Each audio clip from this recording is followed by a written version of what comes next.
The early days of Ybor City were all about cigar factories and immigrants from Cuba, Italy, and Spain making a new home for their families. But once the factories started closing down, crime went up.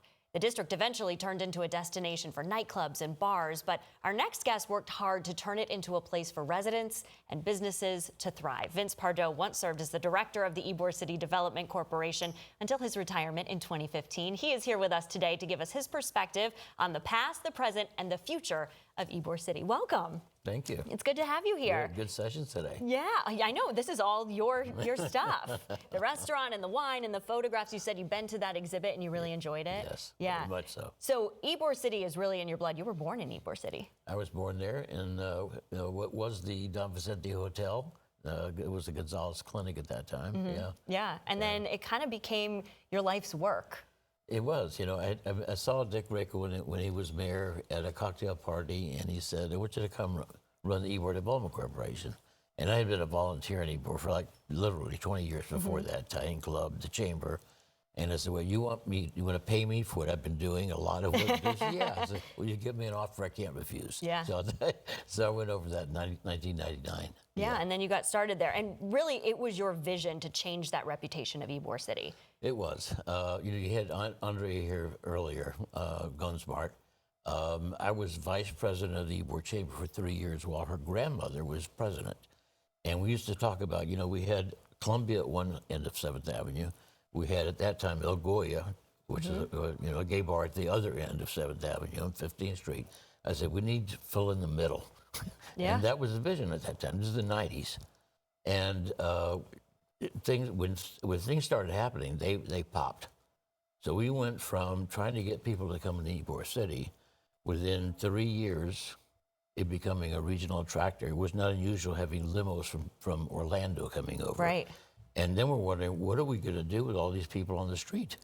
Because that's why they originally closed the street, because the sidewalks couldn't contain all the pedestrians and doing there. Yeah, it's really been a journey. Yeah, so you saw that vision come to life. Oh, yes. Yeah. And what do you think about Ybor now? I think it's in a great position. What's been missing in Ybor, since the original plans were always commercial, 7th Avenue commercial.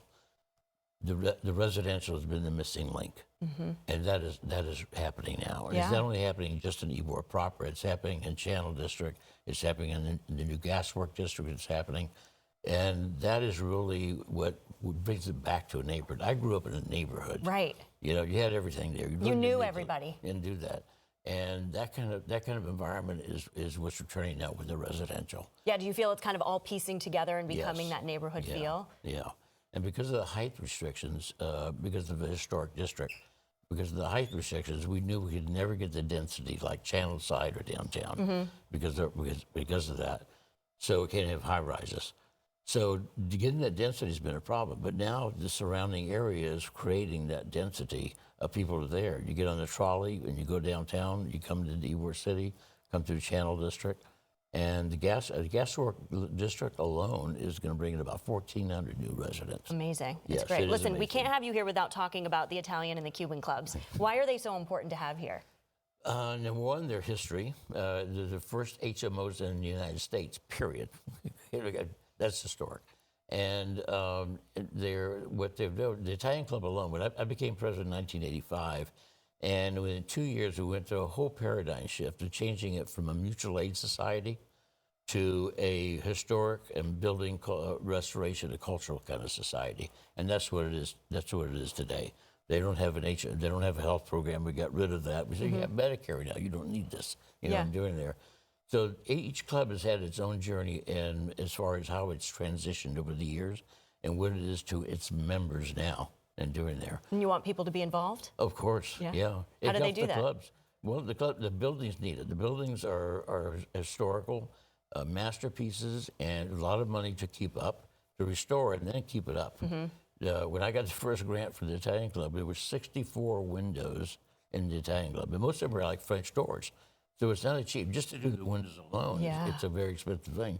All the clubs, the Cuban Club, the Centro Studiano, the Martí Marcelo Club, the Afro-Cuban Club, they've all gone through their journeys and their membership as far as how they do that. Yeah, and to keep that piece of history we need people to keep being involved. Absolutely. Well, wonderful. Thank you so much for being here and for sharing your pleasure, very story with much. us. Yes. Yeah, it's very cool to have you here. All right, thank you. Thank you.